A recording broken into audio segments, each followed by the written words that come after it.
Hello friends, my name is Aman. Welcome to my YouTube channel Exam Express. दोस्तों पिछले term पे मैंने quadratic equation part first आपसे discuss किया हुआ था। उसमें मैंने जनरल इक्वेशन और मूलों को निकालना मैंने आप उसमें बताया हुआ था और उसमें कुछ इंपॉर्टेंट क्वेश्चन भी मैंने उसमें डिस्कस किए हुए थे। तो आज हम उसी के आगे चलेंगे, नेक्स्ट क्वेश्चन पे चलेंगे और कुछ अच्छे अच्छे कॉन्सेप्ट को की प्रैक्टिस करेंगे। तो दोस्तों अगला कॉन्सेप्ट है ये नोट पे आपको लिखना होगा, ये नोट पे होगा। नोट ये आपका ये होगा, यदि मूलों का अनुपात p रेशियो q हो, ये क्या हो, यदि मूलों का अनुपात p रेशियो q हो तो कंडीशन क्या होगी।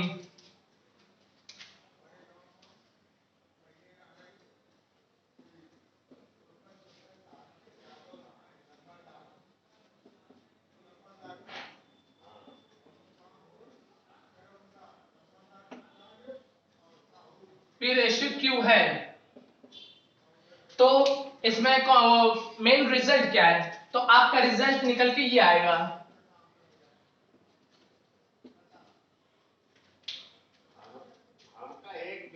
बी स्क्वायर बराबर ए सी लिख लीजिए और फिर यहां लिख लीजिए पी रेशियो के पी डॉट क्यू और यहां लिख लीजिए p प्लस क्यू का होल स्क्वायर। आपका ये रिजल्ट हो गया, आपका ये रिजल्ट हो गया। तो अब इसे इंग्लिश में जैसे कि लिख सकते हैं, if ratio of the root, if ratio of the root p ratio q, then result ये है। रिजल्ट आपका क्या है, ओ बी स्क्वायर लिखेंगे पहले बराबर ac लिख देंगे और p इसमें p इंटू क्यू और इसमें p प्लस क्यू का होल स्क्वायर, यानी कि p dot q b square equal to ac p plus q का होल स्क्वायर। ये बहुत ही इंपॉर्टेंट रिजल्ट है एयरफोर्स के लिए, ये बहुत ही इंपॉर्टेंट रिजल्ट है एयरफोर्स के लिए, तो इसे लर्न कर लीजिएगा।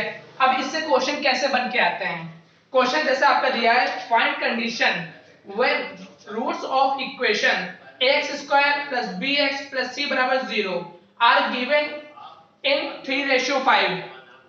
हमें एक इक्वेशन बोल दी गई, यदि कंडीशन हमें ये दी हुई है कि इक्वेशन हमारी ax square plus bx plus c हो और रेशियो p रेशियो q हो, तो बी स्क्वायर अपॉन ए सी की वैल्यू क्या होगी।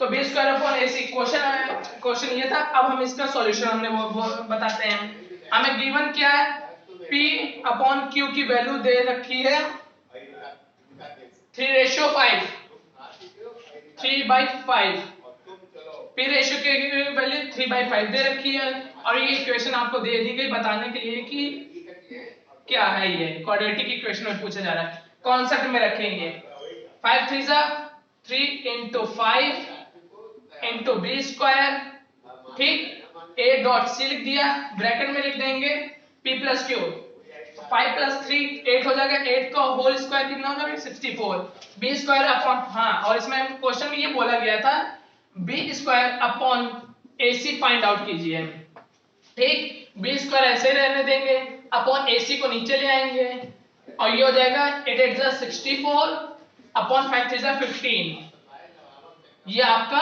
आंसर हो जाएगा, ठीक। ये इस तरह का क्वेश्चन था। अब इसी का दूसरा क्वेश्चन किस तरह पूछा जाता है, इसके दो क्वेश्चन में पूछे जाते हैं। एक क्वेश्चन का टाइप ये था आपका और इसी का सेकंड क्वेश्चन का टाइप क्या होगा वो हम लिखते हैं, इसको रफ कर देते हैं।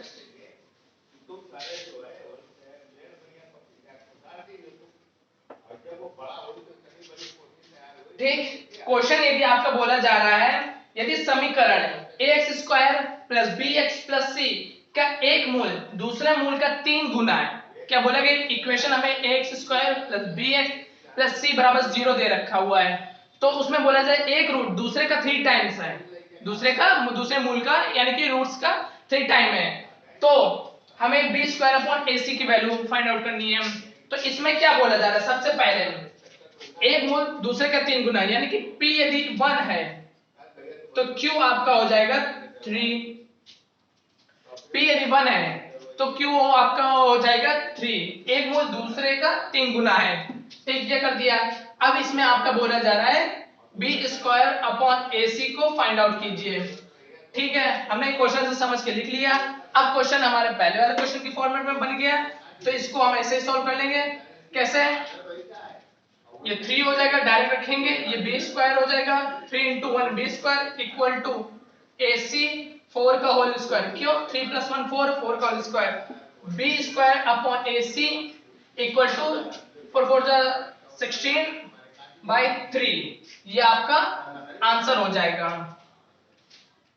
इसको मैं थोड़ा ऊपर लिख दे रहा हूँ, शायद ये नीचे का पार्ट ना आ रहा हो, तो इसलिए मैं इसको ऊपर लिख देता हूँ। तो ये आपका B square upon AC equal to हो जाएगा 16/9। ये आपका आंसर हो जाएगा। तो दोस्तों ये रिजल्ट बहुत ही इंपॉर्टेंट था, इसलिए हमने इसको डिस्कस किया आपसे। अब हम चलेंगे नेक्स्ट कॉन्सेप्ट पे। वो कॉन्सेप्ट क्या है देखते हैं हम। हम नेक्स्ट कॉन्सेप्ट पे चलेंगे। नेक्स्ट कॉन्सेप्ट क्या है? ये आपको क्वेश्चन के फॉर्म में भी पूछा जा सकता है, कॉन्सेप्ट के फॉर्म में भी पूछा जा सकता है। वो क्या है? यदि हमें कंडीशन में दे दिया नेचर ऑफ फ्रूट्स, यानी कि मूलों की प्रकृति क्या है। नेचर ऑफ फ्रूट्स यानी कि मूलों की प्रकृति, ये 3 प्रकार से होती है। ए हो जाए अकॉर्डिंग ए डिस्कस करेंगे। तो सबसे पहले हम लिख लेते हैं नेचर ऑफ फ्रूट्स।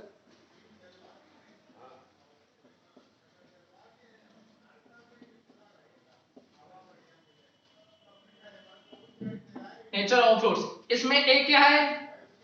इसमें ए पार्ट है अकॉर्डिंग टू द सॉल्यूशन।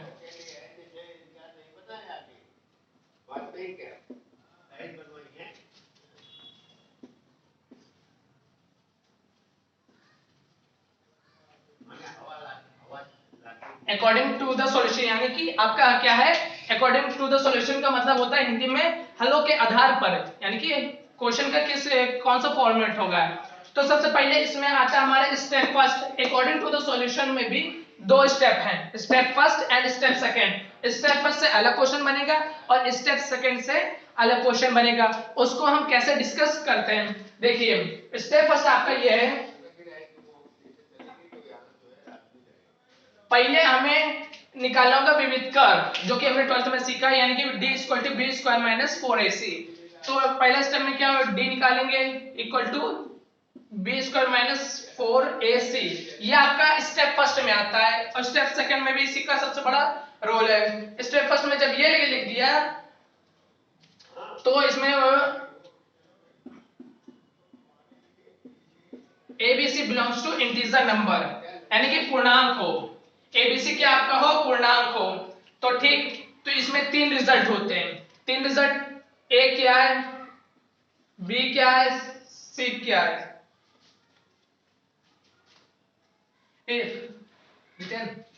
देखो उसमें वीडियो में ये नीचे तक आ रहा है, यहां तक आ रहा है ना। अब देखिए ये 3 रिजल्ट क्या होते हैं, हम यहां लिख लेंगे b² - 4AC greater than 0, b² - 4AC = 0 और b² - 4AC less than 0। ये 3 फॉर्म है, ग्रेटर है, इक्वल है और लेस है। तो इसमें क्या होगा? इसके मूल्य होते हैं वास्तविक यानी कि रियल और अनइक्वल यानी कि असमान। इसे डिस्टिंक्ट भी बोलते हैं इंग्लिश में। वास्तविक एवं असमान मूल होंगे।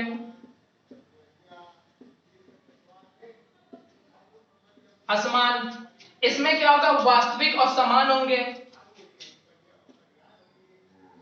वास्तविक यानी कि रियल और इक्वल, ठीक। और इसका आपका हो जाएगा इमेजिनरी यानी कि काल्पनिक या अधिकल्पित। इमेजिनरी फॉर्म हो जाएगा तो यानी कि काल्पनिक रूप हो जाएगा। क्वेश्चन में आपको ये दे दिया जाएगा और यहाँ पे इक्वेशन मैंने ले ली क्योंकि वो आपको पता ही क्या होती है इक्वेशन। x² + bx + c = 0, ठीक। और ABC belongs to 0, integer number होगा, ठीक। इसमें क्या होगा? नेचर ऑफ रूट्स का मतलब होता है मूलों की प्रकृति। नेचर ऑफ रूट्स का मतलब हो गया मूलों की प्रकृति। अब मूलों की प्रकृति 3 प्रकार से यानी कि 3 टाइप से मैं इसमें फाइंड आउट की जाती है अकॉर्डिंग टू द सॉल्यूशन के। तो अकॉर्डिंग टू द सॉल्यूशन में भी 2 टाइप्स होते हैं। तो स्टेप फर्स्ट मैंने आपसे डिस्कस किया, स्टेप फर्स्ट में क्या था आपका, सिंपल सी बात है, हमने डी निकाला यानी कि विविधकरण निकाला, बी स्क्वायर माइनस 4ac, ठीक। ये निकालने के बाद इसके तीन रिजल्ट होते हैं, बी स्क्वायर माइनस 4ac यदि ग्रेटर देन 0 है तो आपका ये हो जाएगा रियल एवं अनइक्वल, असमान हो जाएंगे, ठीक। उसके बाद B square minus 4ac equal to 0 यानी कि वास्तविक और समान हो जाएंगे, और B square minus 4ac less than 0 है तो काल्पनिक एवं अधिकल्पित, अधिकल्पित भी इसे बोला जाता है, तो काल्पनिक एवं अधिकल्पित होंगे यानी कि इमेजिनरी होगा, ठीक। अब हम चलेंगे इसके अगर, हाँ और एक बात और, ये मैं जब ये स्टेप ये नेचर ऑफ रूट्स पूरा डिस्कस कर लूंगा तो इसके क्वेश्चन बताऊंगा बीच में, यानी कि ये बताया फिर उसके बाद क्वेश्चन बाद में बताएंगे तो मजा आएगा करने में। तो अब हम नेक्स्ट स्टेप में चलेंगे, स्टेप 2 क्या है, स्टेप 2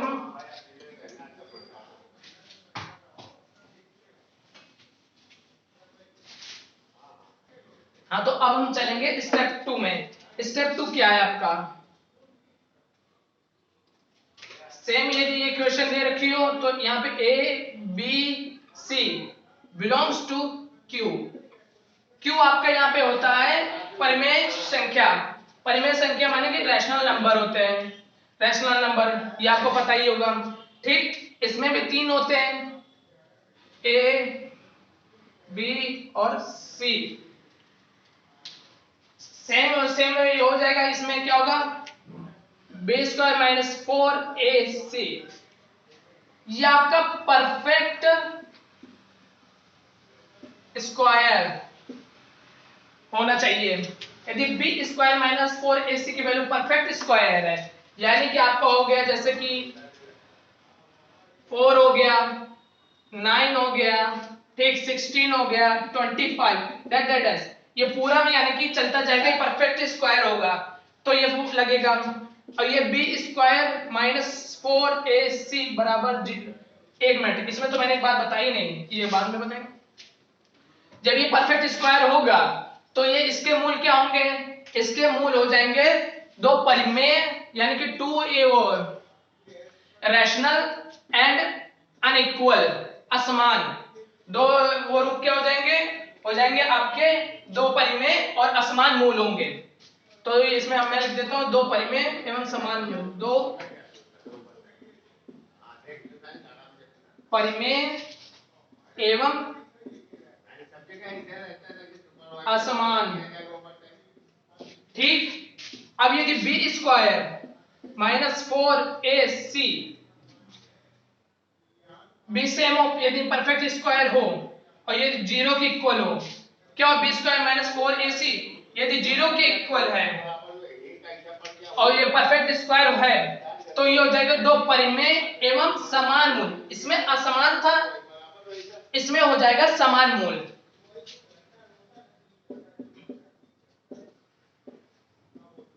परिमेय एवं समान मूल, मूल यानी कि रूट, टू रैशनल एवं अनइक्वल रूट्स हो जाएंगे, ठीक है। सी पार्ट को हम ऊपर डिस्कस कर लेते हैं। यदि सी क्या हुआ,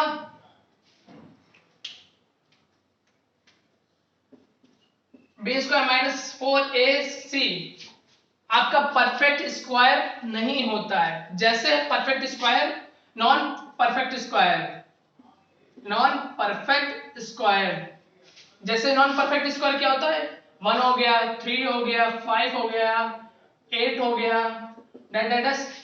ऐसे कई बहुत सारे होते हैं वो है, तो ये हो जाएगा ये अपरिमेय, दो अपरिमेय रूप हो जाएंगे, मूल हो जाएंगे, दो अपरिमेय मूल हो जाएंगे, यानी कि अपरिमेय दो अपरिमेय यानी कि इरेशनल फॉर्म।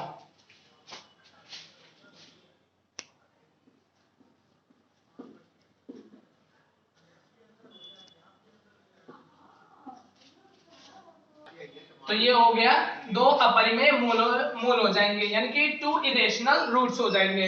हाँ एक बात और, यदि आपको ये नहीं पता चल रहा है कि नॉन परफेक्ट स्क्वायर क्या है, परफेक्ट स्क्वायर क्या है, तो आप हमारे YouTube चैनल की यानी कि एग्जाम एक्सप्रेस की प्लेलिस्ट में जाएंगे तो युवराज भैया ने आपको प्लेलिस्ट में एक टॉपिक पढ़ा है परफेक्ट स्क्वायर, क्यूब रूट्स के बारे में और स्क्वायर रूट्स के बारे में, पूरा इसके बारे में डिस्कस किया हुआ है। तो आप उनकी प्लेलिस्ट आप देख सकते हैं, तो उसमें आपको समझ में आ जाएगी। वो बेस्ट तरीका उन्होंने, सरल तरीके से उन्होंने समझाया आपको, तो इसलिए उसको देख लीजिएगा, तो ये ज्यादा क्लियर हो जाएगा कि इसमें क्या है क्या नहीं है। मैंने तो इसका डायरेक्ट कॉन्सेप्ट बताया हुआ है, तो ये ठीक है। अकॉर्डिंग टू द सॉल्यूशन यहाँ पे आपका फिनिश हुआ। अब चलेंगे बी पार्ट में, और इसका बी पार्ट है आपका क्या, according to the sign of the roots. तो हम इसको रफ कर देते हैं, फिर हम नेक्स्ट में चलते हैं। अब हम चलेंगे अकॉर्डिंग, अब हम चलेंगे बी में। बी मैंने बताया था कि क्या होता है, according to the sign of the roots, यानी कि आपका हो जाएगा मूलों के चिन्हों के आधार पर। क्या हो जाएगा, मूलों के चिन्हों के आधार पर। तो इंग्लिश में लिख देते हैं, हिंदी में मैंने बोल दिया। मूलों को चिन्हों के आधार पर कैसे पहचाने, according to the sign of the root.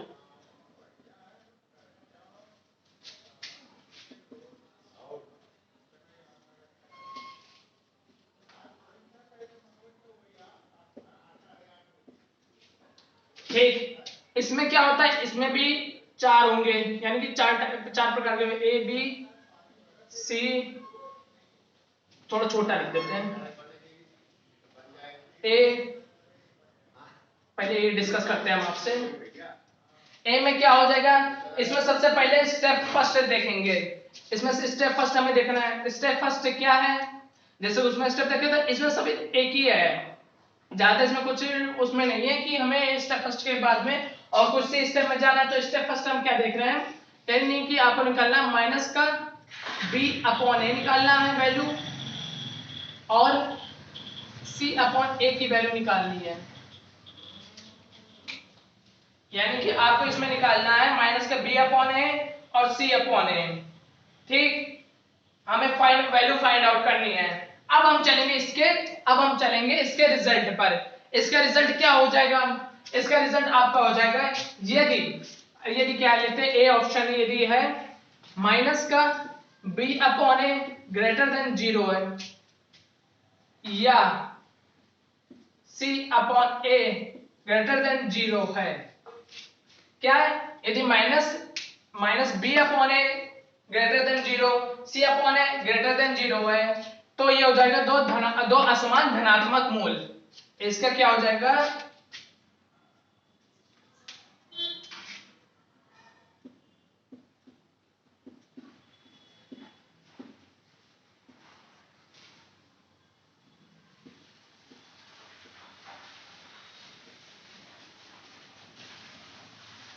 दो असमान धनात्मक मूल। इंग्लिश में इसको बोलेंगे both root are positive and distinct. असमान को इंग्लिश में डिस्टिंक्ट बोल देते हैं, और ये पॉजिटिव रूट्स हो जाएंगे। तो बस इसमें यही होगा।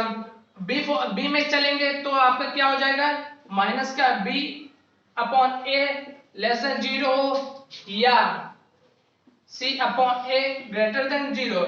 यानी कि ये तो उसी तरीके का है, बस ये लेस देन हो गया है, तो आपका यहां समान हो जाएगा,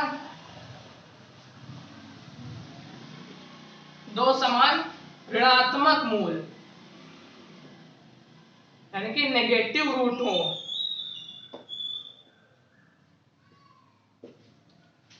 ठीक, आपका ये हो जाएगा, सी क्या हो जाएगा, ये माइनस का b अपॉन लेस देन 0 है, सी आपका हो जाएगा, यहां कुछ भी हो सकता है।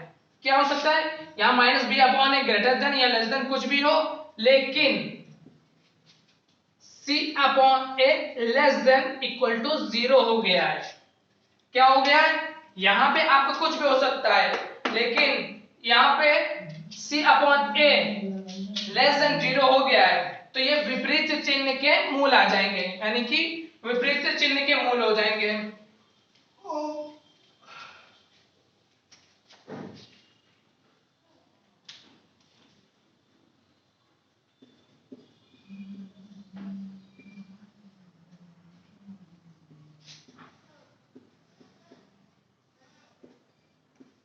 विपरीत चिन्ह के मूल हो जाएंगे और असमान होंगे, विपरीत चिन्ह के असमान मूल।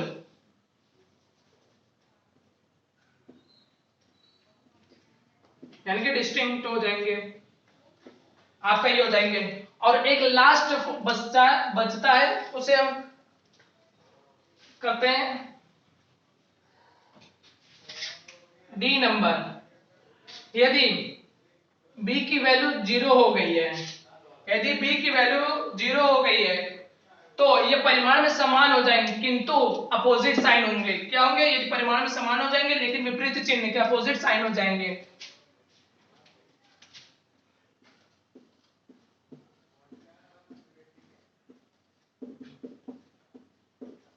यानी कि मैग्नीट्यूड इक्वल होगा लेकिन साइन अपोजिट होगा।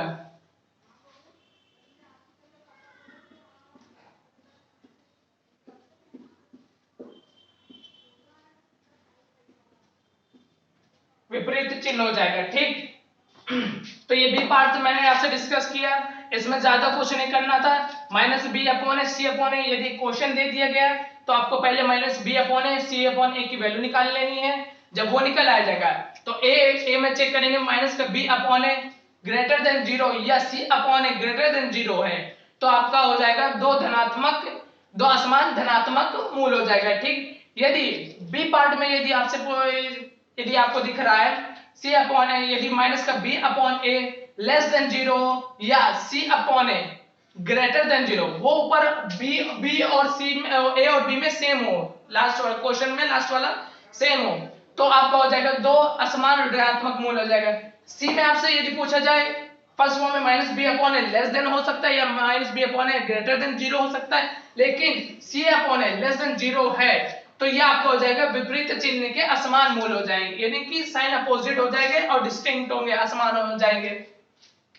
और चौथे नंबर में यदि b की वैल्यू 0 हो जा रही है, क्या हो जा रही है? यदि b की वैल्यू आपकी 0 हो जा रही है तो मैग्नीट्यूड इक्वल हो जाएंगे, यानी कि परिमाण में समान हो जाएंगे लेकिन साइन अपोजिट होगा। तो अब ये दो कॉन्सेप्ट बताने के बाद हम क्वेश्चन देखेंगे। क्वेश्चन बहुत ही बेस्ट है, फिर एक क्वेश्चन शायद मैं आपको घर के लिए दूं, नहीं तो मैं कोशिश करूंगा अभी बता दूं। तो इसको रफ कर देते हैं और फिर हम आगे चलेंगे।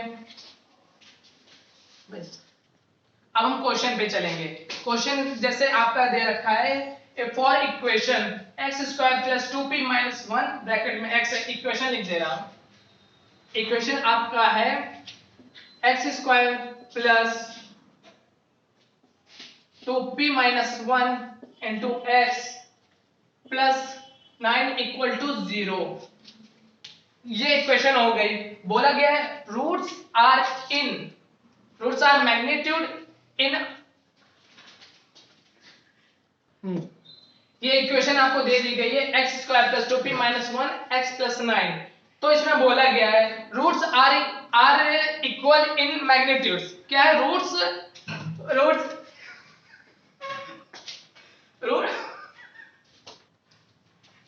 अरे क्या यार, हंसाओ मत, अभी क्वेश्चन हो जाए उसके बाद हंस लेंगे। क्वेश्चन ये x² + 2p - 1 x + 9 = 0। यदि ये है तो बोला गया है roots are equal in magnitude but opposite in sign, then the find value of p, यानी कि p की वैल्यू निकालनी है। आपको मैंने एक लास्ट कॉन्सेप्ट बताया हुआ था। कॉन्सेप्ट क्या था कि d की यानी कि b की वैल्यू, चौथा रिजल्ट था अभी लास्ट में मैंने बताया था, तो उसमें कंडीशन क्या थी? मैग्नीट्यूड सम इक्वल था। मैग्नीट्यूड इस क्वेश्चन में बोला गया इक्वल है लेकिन साइन में अपोजिट है, अपोजिट इन साइन बोला गया है। तो क्वेश्चन को क्या करना है? कुछ नहीं करना है इसमें, डायरेक्ट हमें सीधा लिखना है 2p, ये b की जगह लिखा है 2p - 1 = 0, p की वैल्यू आ जाएगी 1/2, ये आपका आंसर हो जाएगा। अब हम एक नेक्स्ट क्वेश्चन में चलेंगे जिसमें बोला गया है find value of lambda. Lambda की वैल्यू हमें निकालनी है और इक्वेशन दे रखी है 3x² - 7x + लैम्डा = 0। और इसमें एक क्वेश्चन में हिंट हमें दे दी गई है रियल एंड इक्वल, यानी कि वास्तविक और समान मूल है। ये आपका पहले वाला हो गया, तो वास्तविक यानी कि b² - 4ac = 0 हो जाएगा। क्या हो जाएगा? b² - 4ac = 0 है। तो इसमें क्या होता था? मूल वास्तविक एवं समान होते हैं, वास्तविक एवं समान होते हैं। तो क्वेश्चन क्या है? बस हम जल्दी से लास्ट क्वेश्चन है डिस्कस करते हैं, उसके बाद हम आगे चलेंगे। 0 है तो इसमें मूल वैल्यू बोल दी गई रियल एंड इक्वल है, तो इसमें हम डायरेक्ट कुछ नहीं करेंगे, सीधा लगा देंगे B square minus 4ac equal to 0, B square minus 4ac equal to 0। B की वो ये 49 हो जाएगा, माइनस 4a की वैल्यू 3 हो जाएगी, c की वैल्यू लैम्डा हो जाएगी इक्वल टू 0, ये उधर भेज दिया जाएगा, चाहते 12 लैम्डा इक्वल टू 49, यहां नहीं आ रहा होगा, यहां कर दे रहे हैं 12 लैम्डा इक्वल टू 49 हो जाएगा और लैम्डा इक्वल टू 49/12, यह आपका आंसर हो जाएगा। तो दोस्तों ये आज का इतना मैंने टॉपिक बताया, इसके बाद हम तीसरे रूल पे चलेंगे, उसको हम नेक्स्ट वीडियो में डिस्कस करेंगे, यानी कि क्वाड्रेटिक इक्वेशन पार्ट 3 में डिस्कस करेंगे।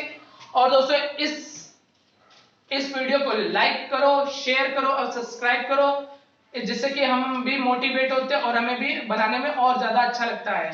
और थोड़ी डिस्टरबेंस के लिए सॉरी, हम अब नेक्स्ट वीडियो में मिलते हैं। Okay bye, good night.